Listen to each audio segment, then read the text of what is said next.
They said it started with a hard drive. Then they said it was a leak. Now they're saying it's footage the feds never wanted the public to see.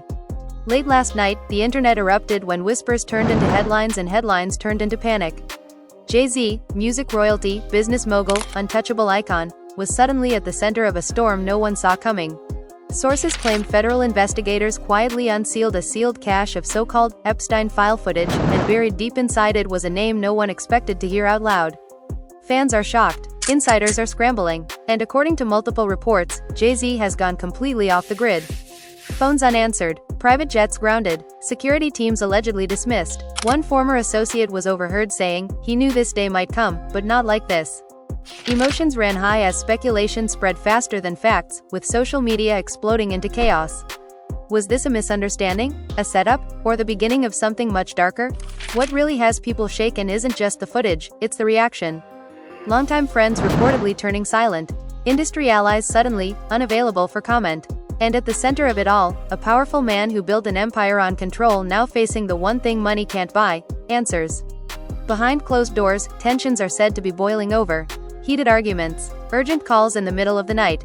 One insider claims a family meeting ended with slammed doors and raised voices, leaving everyone involved deeply divided.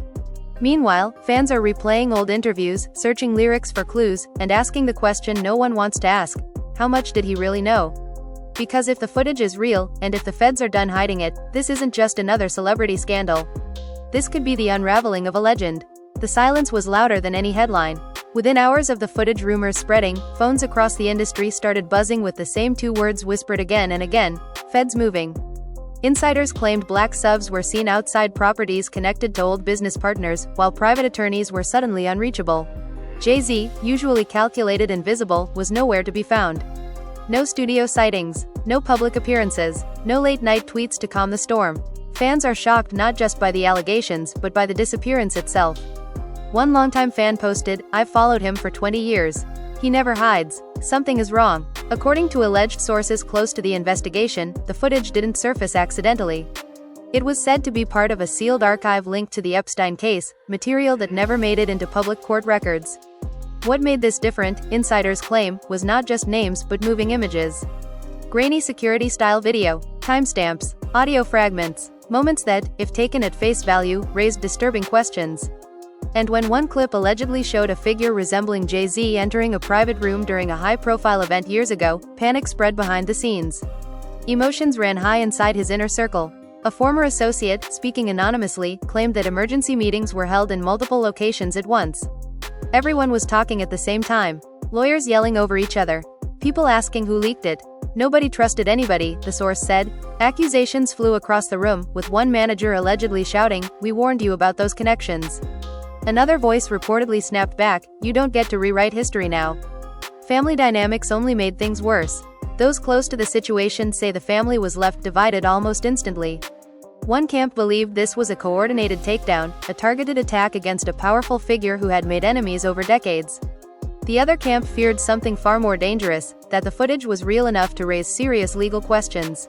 Heated arguments reportedly spilled into late-night phone calls, with voices cracking and tempers flaring. One insider described a moment of silence during a call where someone quietly asked, "If they have more, what happens to us?" Outside the inner circle, the reaction was explosive. Fans dissected old interviews, pausing videos frame by frame, reading between the lines of lyrics released years ago. Comments flooded social media saying things like, "This hits different now," and "We missed the signs." Others rushed to his defense, accusing the media of manufacturing outrage. "They want to destroy him," one fan wrote. "This is a setup." But even among supporters, doubt crept in. Because the footage, allegedly, didn't come from tabloids. It came from federal evidence lockers. Behind closed doors, strategy meetings turned dark. Legal teams reportedly debated whether staying hidden was the smartest move or the worst possible one. One lawyer allegedly slammed a folder shut and said, "Running makes you look guilty." Another fired back, "Talking too soon could end everything." The tension in the room was described as unbearable. Every decision felt like a trap. Every silence felt like an admission. Then came the betrayal. According to sources, one former confidant broke ranks. Not publicly, but quietly. Cooperating. Handing over context, names, timelines.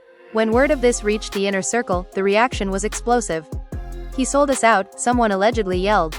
Another voice responded, "No, he saved himself." Emotions ran high as trust collapsed in real time. Friendships built over decades reportedly ended in a single night.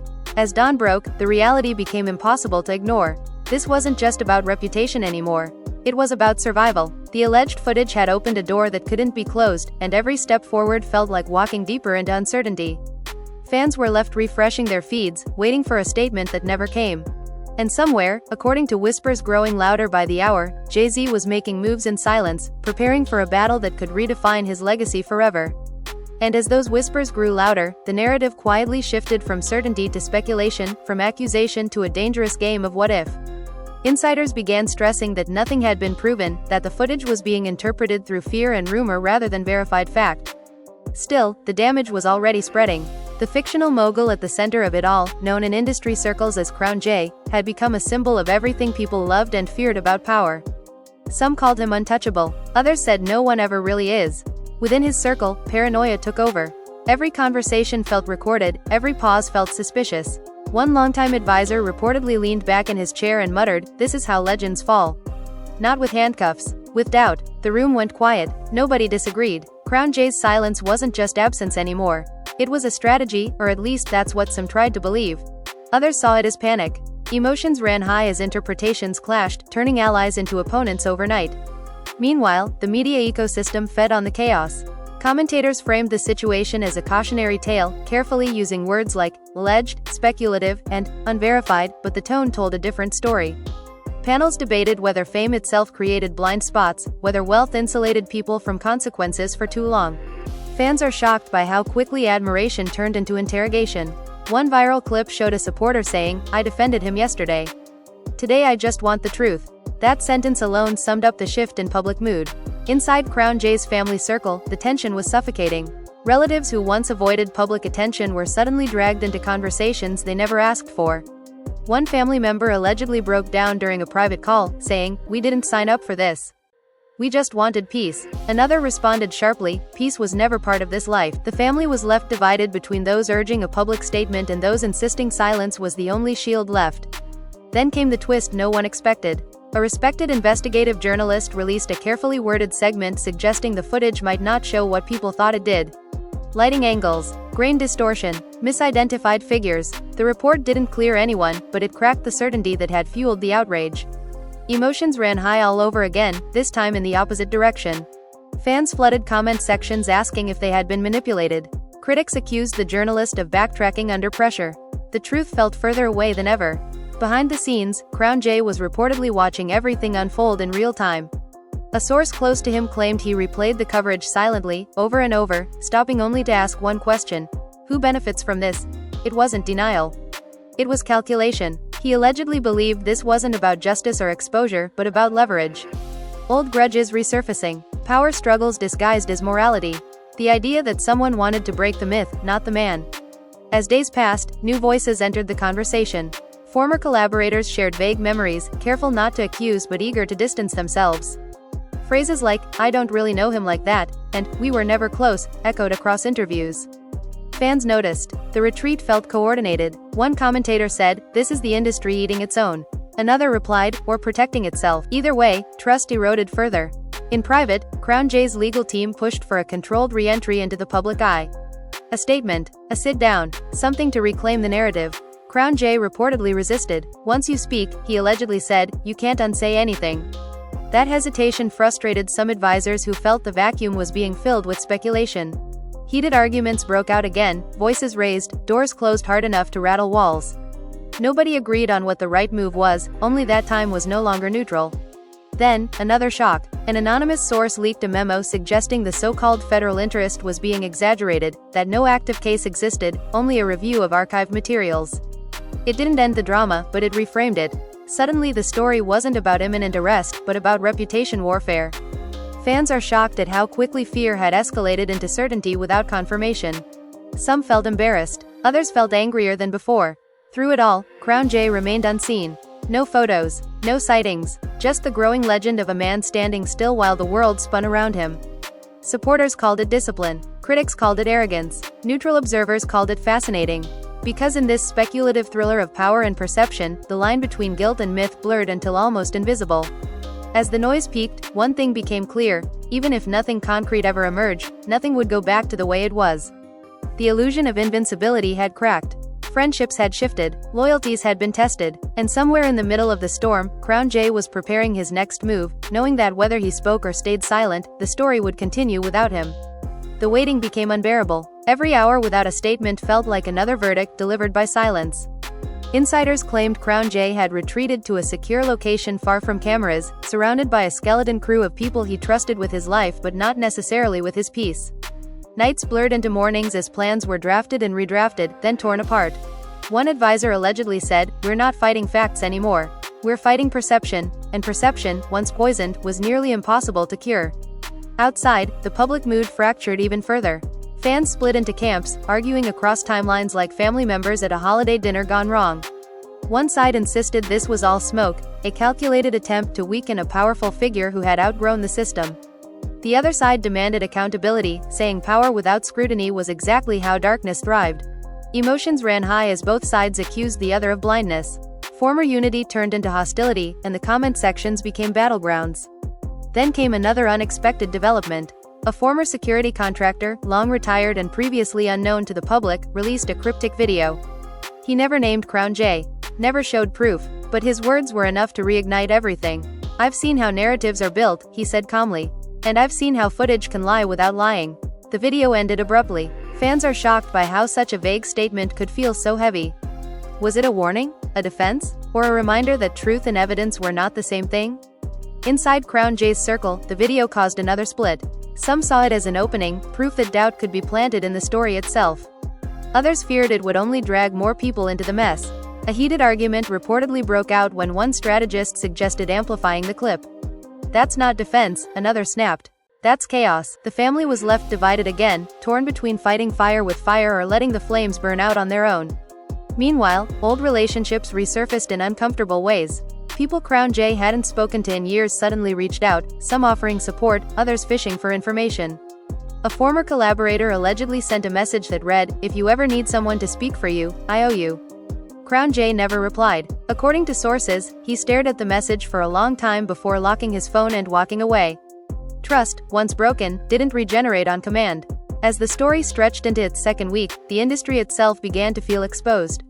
Executives canceled appearances. Charities quietly removed names from boards. Invitations were rescinded without explanation. Nobody wanted to be standing too close if the ground collapsed. One anonymous executive admitted, "This isn't about him anymore.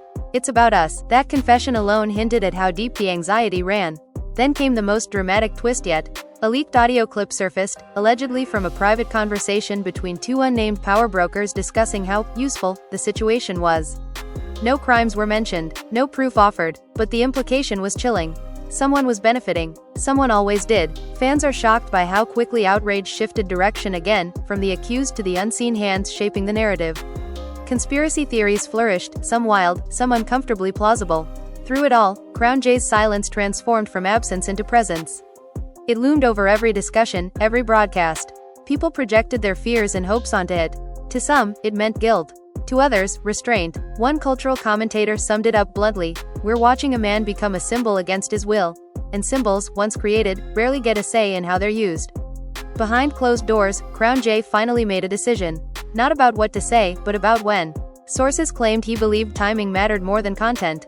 Speak too early, and you legitimize rumors. Speak too late, and you confirm them by default. It was a razor-thin line, and everyone around him felt the weight of it. Sleepless nights returned. Voices grew hoarse from arguing in circles. No solution felt clean. As the pressure peaked, something unexpected happened within the fanbase. A quiet fatigue set in. People admitted they were tired of guessing, tired of outrage without resolution. "Either show us something real or let us breathe," one post read, gaining thousands of likes. The demand wasn't for drama anymore. It was for clarity. And that shift, subtle but powerful, changed the temperature of the conversation. Still, the damage lingered. Even if nothing more emerged, the myth of certainty had been shattered. Crown J was no longer just an untouchable icon or a villain in waiting. He was a question mark. And questions have a way of living longer than answers. As the world waited for his next move, one thing was clear to everyone watching. This story was no longer about footage or files or whispers. It was about how quickly belief could turn, how fragile legacy really was, and how silence, once chosen, became a force of its own. And just when it seemed like the storm might exhaust itself, a new current pulled everything back into chaos.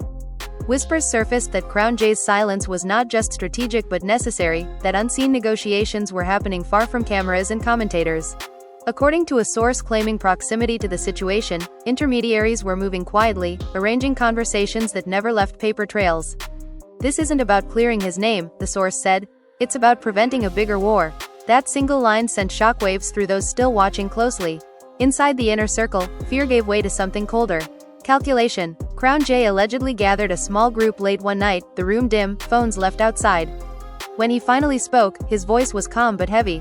"Everyone wants a confession or a denial," he reportedly said. "What they don't understand is that both can be weapons." Nobody interrupted. Everyone listened. Emotions ran high, but they were buried beneath survival instinct. Meanwhile, the public conversation twisted again.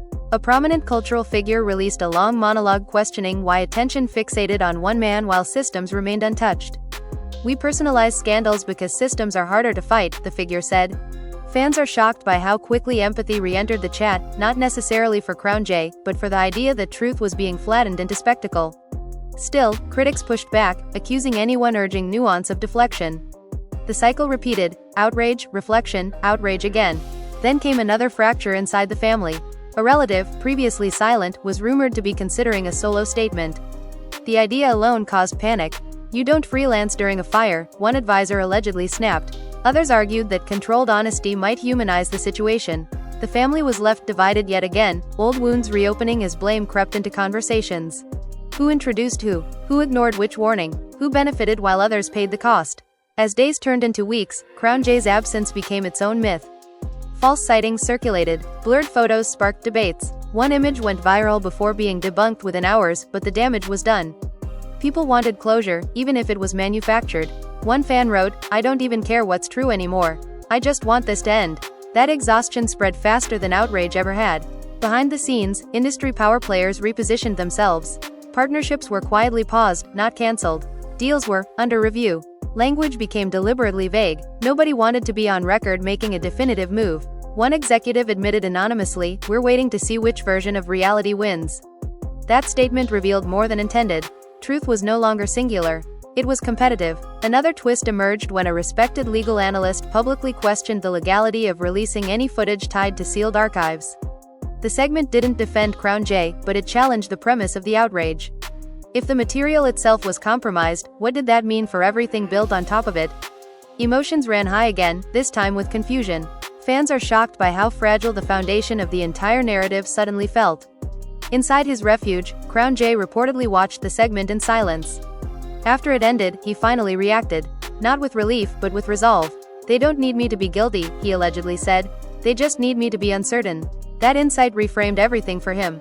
The battle was not against accusations, but against ambiguity itself. And ambiguity thrived in silence.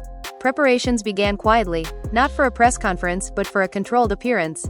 Something unscripted enough to feel real, but contained enough to avoid traps. Advisors debated platforms endlessly. Traditional media felt hostile. Social media felt uncontrollable. The solution, according to sources, was intimate scale. Small room, limited audience, no edits, just presence. The idea terrified everyone involved, including Crown J himself. As plans formed, another betrayal surfaced. A figure once considered neutral released a tell-all style essay, heavy on emotion, light on facts. The piece described vibes, impressions, discomforts. Nothing actionable, but devastating in tone. Fans are shocked by how powerfully feelings alone could influence belief. Critics called it manipulative. Supporters called it brave. Crown J reportedly read it once, then closed his laptop without a word. The pressure finally reached a breaking point. During a late-night meeting, voices rose higher than they had in weeks. One advisor accused another of self-preservation. Another accused Crown J of waiting too long. The room erupted. Then Crown J stood up. The noise stopped instantly. "This ends when I decide it ends," he said quietly. Not angry, not defensive. Final. Nobody argued after that. Outside, the cultural temperature shifted again. New stories pushed the saga down timelines. Attention drifted, but the stain remained. Even in silence, Crown J's name now carried an asterisk. Fans argued about whether that was fair or inevitable. "Legacy is fragile," one commentator said, "and fame accelerates decay." The phrase stuck. As the date for his reappearance approached, anxiety returned to everyone involved. There was no guarantee it would work. No assurance it wouldn't backfire. But standing still was no longer an option. Silence had done all it could do. Now it was time to speak, not to prove innocence or guilt, but to reclaim authorship of the story. And somewhere between preparation and fear, Crown J accepted a truth he had avoided for years. Control was never permanent, it was borrowed, and now, for the first time, he would have to face the world not as an icon or a myth, but as a man stepping into a room where everyone had already decided who they thought he was. The day arrived without announcement. No countdown, no teaser, just a quiet confirmation passed through a handful of trusted channels that Crown J would be seen, not heard, before he would be quoted. The location was deliberately ordinary, almost defiant in its simplicity. No stage lights, no banners, just a room, some chairs, and the weight of weeks of speculation hanging in the air. Those invited were warned in advance, no phones, no live updates, no leaks. Whether that promise would hold was anyone's guess. As the doors closed, the atmosphere tightened. People who had debated his fate from a distance now sat within feet of him, close enough to hear his breathing. When Crown J finally entered, the room stilled. He looked thinner, more restrained, but composed. Not smiling, not scowling, just present. The silence stretched longer than anyone expected, and in that pause, emotions ran high in ways no headline could capture. He began without preamble. No names, no denials, no accusations. He spoke about time, about how quickly narratives form when absence fills the gaps. Silence, he said evenly, is either discipline or fear, depending on who's listening. The line landed heavy. Some shifted in their seats. Others leaned forward. Fans would later argue endlessly about what it meant, but in that room, it felt less like a statement and more like a confession of exhaustion. He addressed the footage without naming it directly. Images don't carry context, he said. People do. He acknowledged mistakes in judgment, in proximity, in assuming distance from chaos meant immunity from it. But he stopped short of admitting anything concrete. The choice frustrated some listeners immediately. One attendee later whispered, "He said everything except what people wanted." Another replied, "Maybe that was the point." Outside the room, rumors were already forming about what was being said inside. Even without phones, information leaked the way it always did, imperfectly. Fragments appeared online within minutes. Misquotes, half-sentences, tones inferred. Fans are shocked by how quickly a controlled moment began slipping out of control again. Some praised his calm, others accused him of dodging. The divide hardened instead of healing. Inside, Crown J shifted from defense to reflection. He spoke about legacy, not as something earned once, but as something constantly renegotiated. People think legacy is what you leave behind, he said, but most days, it's what survives you. That line struck deeper than expected. Even critics admitted later it felt uncomfortably honest. The family was left divided in their reactions. Some felt relief, others feared it wasn't enough. Questions followed, carefully screened but still sharp. One attendee asked whether he believed power insulated people from accountability. Crown J didn't hesitate. Power insulates people from discomfort, he replied. Not from consequences. Those just arrive later. Emotions ran high again. Some heard accountability. Others heard deflection. Interpretation became the new battleground.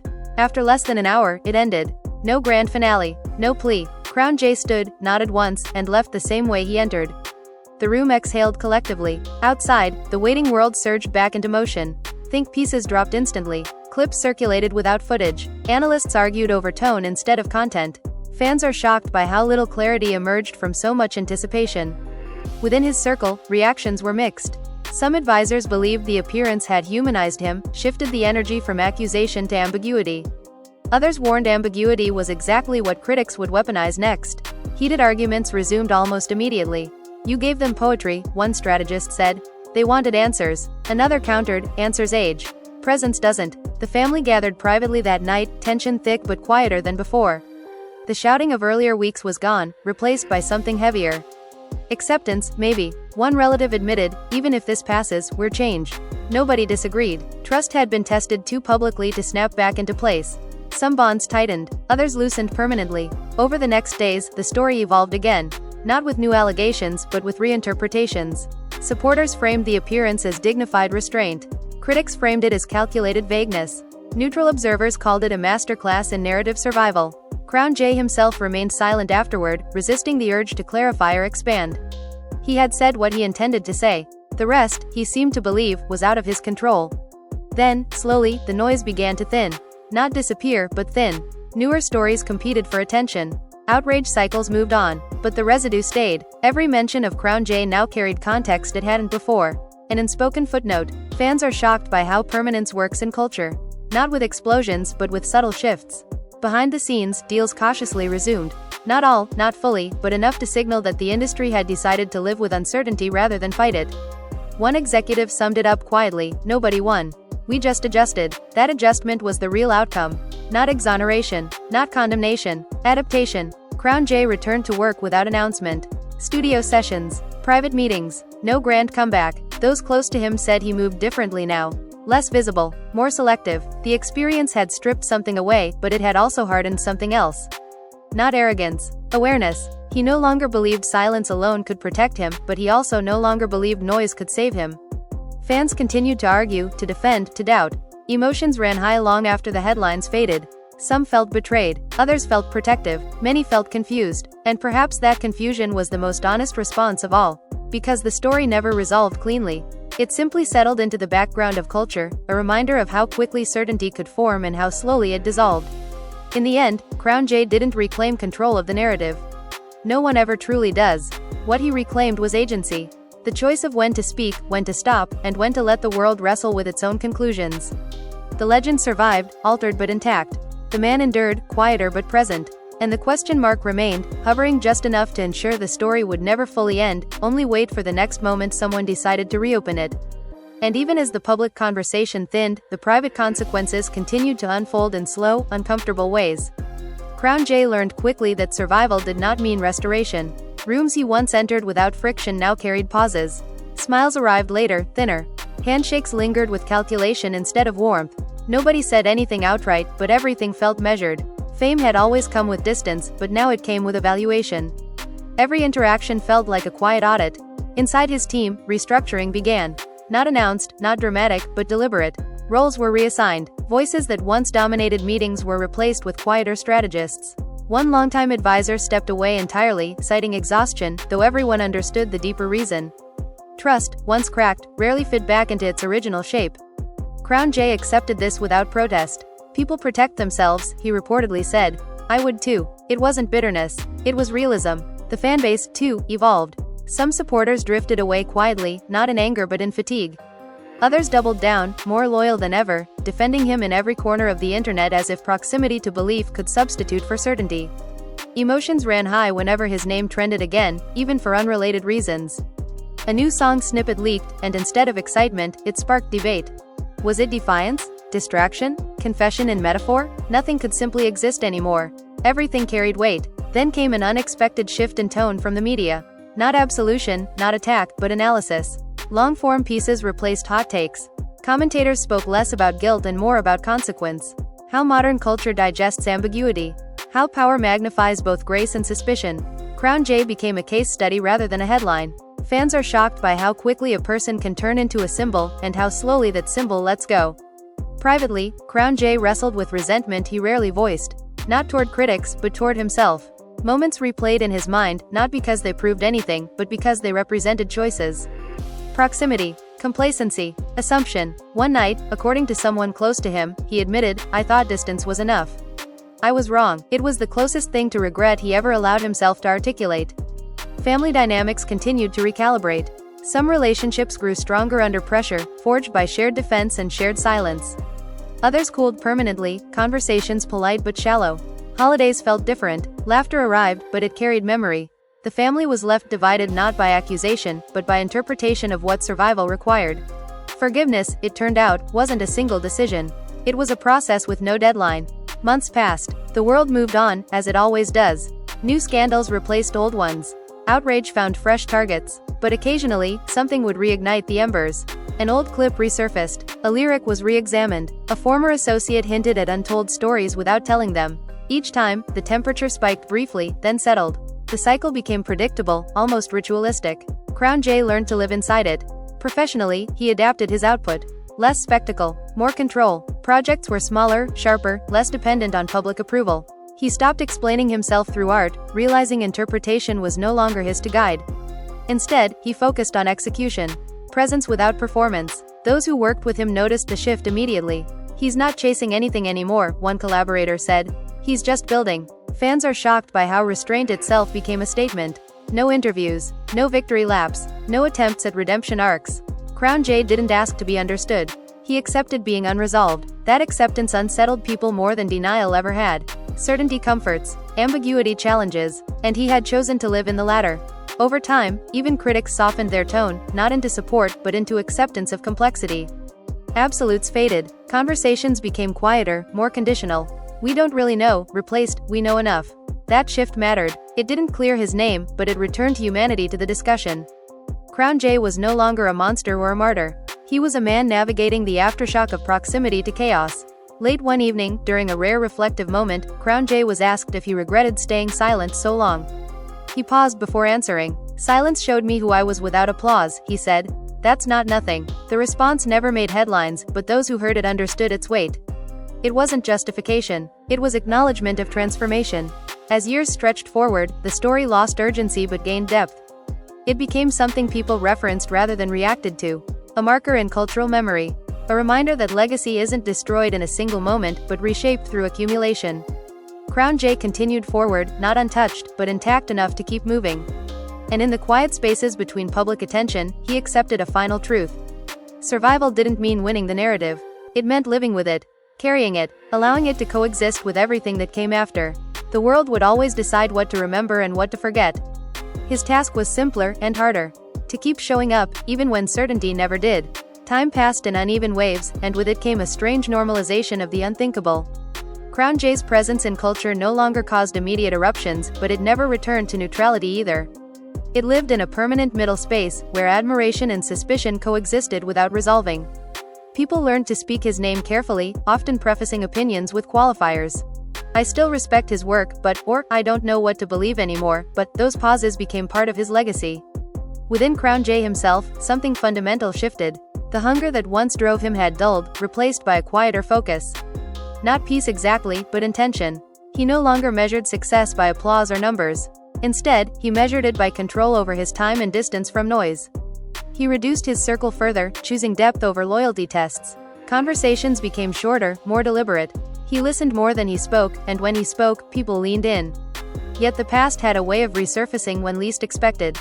An academic conference on power and media ethics cited his case as an example of narrative collapse without resolution. The mention wasn't sensational, but it reopened old debates online. Fans are shocked by how something so clinical could feel so personal. Clips from the conference circulated, stripped of nuance, reigniting arguments that had never truly ended. Crown J didn't respond. He had learned that reaction often fed the very thing it sought to quiet.